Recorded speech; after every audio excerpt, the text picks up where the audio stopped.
Boa tarde. Estarei apresentando agora o seminário do livro de Patologia Bogliolo, da 9ª edição, capítulo 13, Doenças Nutricionais. A nutrição trata dos processos químicos e fisiológicos relacionados com a transformação dos nutrientes em constituintes do organismo. Por isso mesmo, ela é uma componente de grande importância para atingir o crescimento, reprodução, a saúde e a longevidade e está muito associada a diversos processos patológicos. Síndromes carenciais. A desnutrição proteica calórica ela é definida como o espectro de situações patológicas que acabam resultando da falta, em várias proporções, tanto de proteína quanto de calorias. E inúmeras são as causas dessa desnutrição, que pode resultar de aporte inadequado de energia ou, secundariamente, de alteração na digestão, na absorção ou no aproveitamento desses nutrientes ou de alguma infecção. A desnutrição primária é o mais comum em crianças e, dependendo da intensidade dessa desnutrição, acaba comprometendo de modo irreversível o crescimento e o desenvolvimento dela. Alternativamente, uma criança com perda de peso acima de 20% do peso habitual, ela é considerada uma criança desnutrida.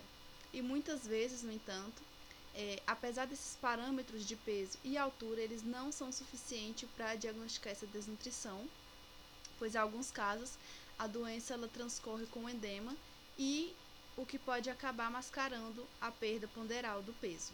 Assim, é necessário fazer uma avaliação nutricional completa para se constatar se há ou não a existência dessa desnutrição e se houver desnutrição também para saber o grau dela. Dentro dessa síndrome nós temos algumas, temos o marasmo, que a principal causa do marasmo na infância é a restrição crônica da ingestão de alimentos, e ele é diagnosticado quando o peso cai para 60 ou menos dos parâmetros normais, para o gênero, altura e idade do indivíduo. O quadro ele se desenvolve insidiosamente durante meses ou até mesmo anos, dependendo do grau da restrição alimentar, mas pode ser resultado não só da falta dos alimentos, como também por anorexia relacionada com doenças de alcoolismo, enfermidade do sistema nervoso central ou como alguma resposta catabólica a determinada doença. No marasmo, ocorre tipicamente perda muscular generalizada e acentuada redução do tecido subcutâneo. É tipicamente um paciente pele e osso, e os pacientes eles apresentam emagrecimento, desidratação e com sinais de deficiência específicas de minerais e de vitaminas. Temos também o cachiorco, um tema utilizado para descrever a condição resultante da ingestão inadequada de proteína, mas com quantidade suficiente para gerar energia para o corpo. Porém, pode-se falar que o cachiorco, toda vez que a deficiência da ingestão proteica é proporcionalmente maior do que a deficiência calórica. E essa condição ela é comum de regiões pobres do planeta, onde a disponibilidade de calorias elas podem até ser adequadas, mas a ingestão de produtos ricos em proteínas geralmente são caros. E do ponto de vista metabólico, não ocorre o quadro de hipometabolismo descrito no marasmo, pois a ingestão energética adequada mantém a insulina circulante em níveis normais. Assim, esse hormônio, como o glucagon e os corticoides, eles encontram-se diminuídos, prevenindo vias de catabolismo, como lipólise e proteólise, embora esses altos níveis de insulina estimulariam a síntese proteica nobre, como albumina e imoglobinas. E o quadro clínico do cachiorco, ele inclui edema nos membros inferiores, podendo acometer nos casos mais graves também edemas tanto no braço e na face do paciente. E também temos a síndrome de realimentação, onde ela é caracterizada por manifestação ligada a distúrbios hidroeletrolíticos associados à introdução de alimentos em pacientes gravemente desnutridos ou em jejum por mais de 7 dias. A adaptação metabólica que ocorre nesse estado de jejum tem a função de garantir a sobrevivência do indivíduo.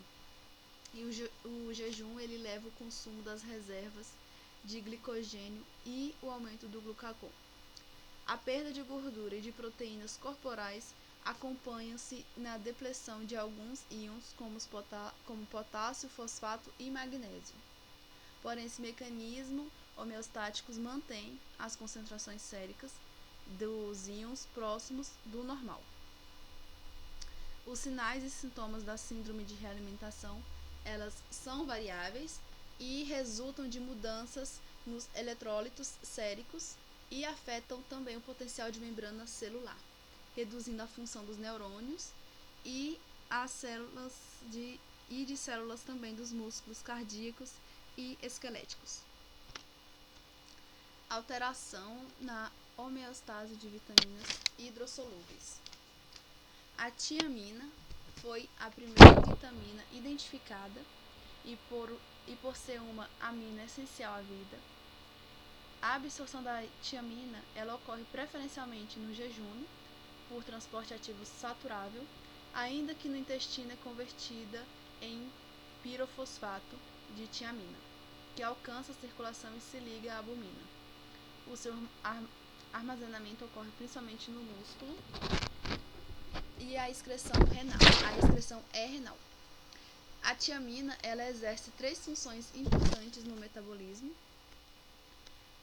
No metabolismo energético, ela atua na descarbolização de cetoácidos, como coenzima de descarboxilases do piruvato e do alfa-fetoglutarato em vias biosintéticas, como na reação dos transferases, importante para a formação NHDPH e dos pentoses. Os pacientes com beriberi úmido, eles apresentam edema generalizado devido à insuficiência cardíaca, essa decorrente da incapacidade contrátil do miocárdio, por degeneração hidrópica das miocélulas e da perda focal das estrições, dos focos de necrose e hialinose. Essa doença ela pode ter evolução aguda e até mesmo fulminante. E nos casos crônicos, em torno dos focos de miocardiocolose, surgem também inflamação e fibrose. E o beribério seco, ele se caracteriza por polineurite crônica, envolvendo nervos motores e sensitivos. E essa lesão inicial ela ocorre na bainha da mielina dos nervos periféricos, na porção sensitiva, além do comprometimento dos nervos. Também há a desmielinização dos funículos posteriores da medula e do cromotólise de neurônios dos gânglios espinhais. Temos também as alterações da homeostase de vitaminas lipossolúveis. Os retinoides, eles são uma família de moléculas relacionadas com a vitamina A, as quais são essenciais para a visão, a reprodução, o crescimento e a manutenção dos tecidos epiteliais. Os carotenos, percursos de vitamina, são encontrados em folhas, tubérculos e frutas. E após a absorção, os retinoides eles são transportados pelos quilomicrons e armazenados no fígado, onde libera a vitamina para a circulação ligada à proteína ligadora do retino. E as formas ativas desses compostos são o retinal e o ácido retinóico. Um sinal clássico e inicial da deficiência da vitamina A é a cegueira noturna, por isso tem sido usado como evidência diagnóstica de sua carência. E inicialmente surge um ressecamento da conjuntiva por causa da ceratinização do epitélio do canal lacrimal. E em seguida, acaba aparecendo manchas de bitote que se formam pelo acúmulo dos restos da ceratina na córnea. A vitamina A ela tem papel de estimulação do sistema imunitário. Na sua deficiência pode acabar havendo baixa resposta imunológica. E os sintomas de toxicidade aguda da vitamina A incluem dor de cabeça, tonturas, vômitos, torpor e visão turva. O ácido retinóico ele também estimula a multiplicação e a atividade de osteoclastos, o que acaba levando ao aumento da reabsorção óssea e o alto risco de fraturas. Temos os minerais. Os minerais eles exercem ações importantes no organismo, atuando na sustentação óssea, como alguns grupos prostéticos de enzimas e como componentes de outras proteínas também. E além disso, eles são importantes na sinalização celular e nas diversas secreções do organismo. Dentro dos minerais temos alguns, como o ferro. O ferro ele é um componente de molécula essencial, como a hemoglobina, mioglobina e citocromos e algumas enzimas. E a sua absorção intestinal ela é regulada pela necessidade do organismo, não havendo mecanismo de excreção. Temos o cálcio, onde a maior parte do cálcio do organismo ele se encontra nos ossos, de onde é mobilizado para manter os níveis sanguíneos fisiológicos. A sua absorção ela ocorre pelo transporte ativo no duodeno e no jejum proximal. E a sua taxa de absorção depende da regulação hormonal, da solubilidade dos componentes de cálcio e da presença dos fatores que aumentam ou reduzem a sua absorção. Também temos o magnésio, que é o segundo cátion intracelular mais abundante e desempenha um papel importante em enzimas e no transporte de íons através da membrana. O magnésio também pode ser considerado um antagonista do cálcio, por muitas de suas ações controlam o cálcio intracelular, modulando o influxo intracelular deste íon através de canais de cálcio específicos. E por fim, mas temos alguns outros também, mas temos o zinco, que ele é essencial para o funcionamento de cerca de 50 enzimas do nosso corpo, como fosfatase alcalina, aminase carbônica e diversas desidrogenases, timidina, sinase e carboxipeptidase. O zinco ele também tem um papel importante na imunidade, que por sua função como cofator de hormônio timulina, ele regula a transformação de estimócitos em linfócitos T. Obesidade. Ela é definida como excesso de gordura corporal e tem enorme importância na atualidade por sua elevada prevalência e associação com inúmeras enfermidades.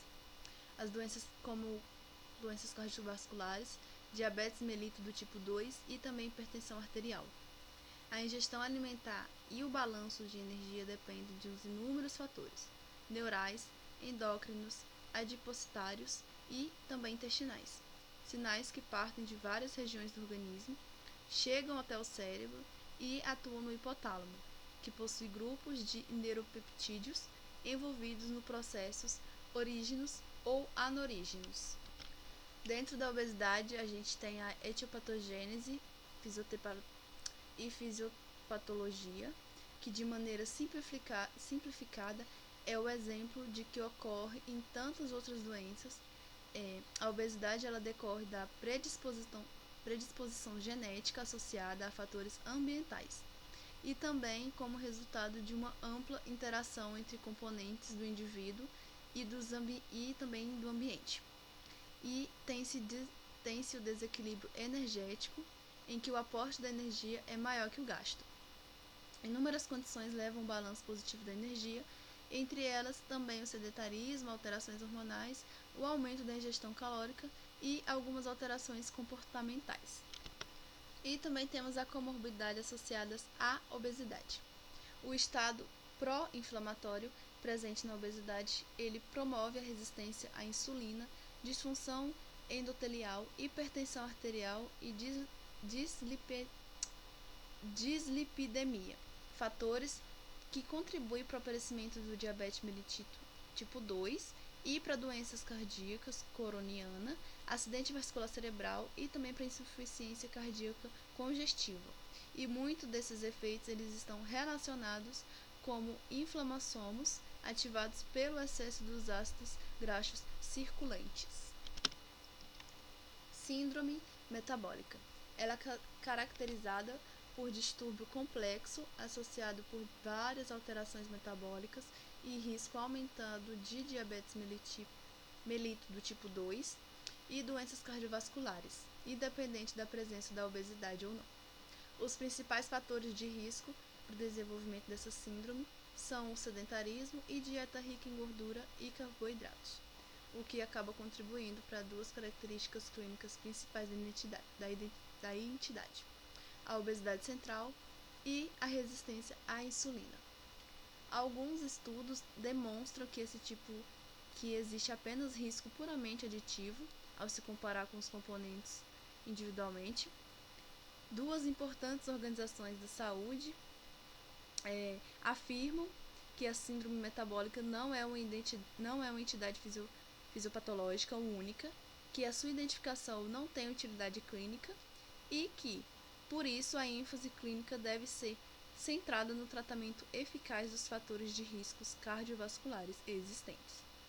Por outro lado, alguns autores e outras associações, como a Federação Internacional do Diabetes, defendem, sim, o uso da denominação da síndrome metabólica com base no fato de que ela chama a atenção para algumas condições patológicas subjacentes, mesmo em nível abaixo daquele utilizado já para o diagnóstico de componente individual da síndrome. Dentro da síndrome também temos a patogênese, que a síndrome metabólica é a entidade complexa, cuja patogênese ainda não é completamente conhecida. E tudo indica que dislipidemia resistente à insulina e a obesidade abdominal são elementos importantes na sua origem e progressão. A hipótese para patogenética mais aceita se baseia nas modificações metabólicas causadas pela maior quantidade dos ácidos graxos livres nas células, o que acaba interferindo na ação da insulina. Deficiência nutricional após a cirurgia bariátrica. Em grandes obesos, quando as complicações ligadas à obesidade colocam a vida em risco, uma alternativa ao tratamento é a cirurgia bariátrica.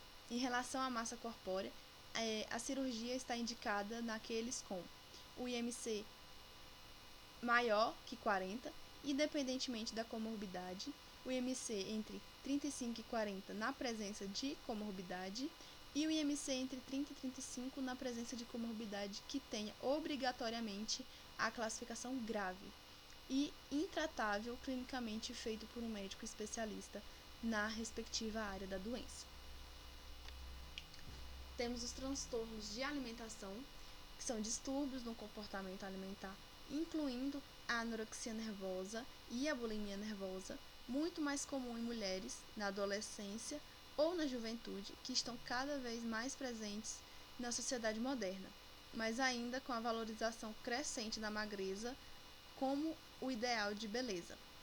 E muitas mulheres mais velhas e mesmo adolescentes do gênero masculino apresentam tais quadros de distúrbios. E tanto a anorexia quanto a bulimia nervosa, elas constituem transtornos psiquiátricos, com manifestação nutricional e não doenças nutricionais específicas. A anorexia nervosa é caracterizada por perda de peso acentuada e autoimposta, em que a pessoa ela acaba restringindo a dieta com o objetivo de atingir o peso idealizado, como dito, muitas vezes pregado pela sociedade. A bulimia nervosa, ela tem o autocontrole total, não é alcançado como na anorexia, não consegue parar de comer, e após curtos períodos de jejum, o paciente entra em um ciclo de ingestão compulsiva e acaba forçando o vômito depois de se sentir culpado depois de ter comido aquele tanto. Geralmente eles não comem uma quantidade normal, eles comem compulsivamente e depois que terminam de comer, eles acabam forçando o próprio vômito. Temos a aterosclerose, que é uma das doenças mais importantes do mundo por sua frequência e gravidade. E a aterosclerose, a lesão principal é o estreitamento da luz das artérias pelas próprias placas ateromatosas ou suas complicações, como trombose, embolia e espasmos vasculares. E a consequência mais importante é, portanto, a isquemia do órgão, sobretudo o coração, o encéfalo, o intestino, os rins, membros inferiores. E outra consequência importante dessa doença também são os aneurismas, particularmente na aorta. E por fim, temos a nutrição e o câncer. O câncer, ele é uma doença complexa, caracterizada por multiplicação de células descontroladamente em consequência de alterações de genes, cujo os produtos controlam a divisão, a diferenciação e a morte dessas células. O câncer ele se origina da proliferação anormal de um clone celular que perdeu o controle da sua multiplicação.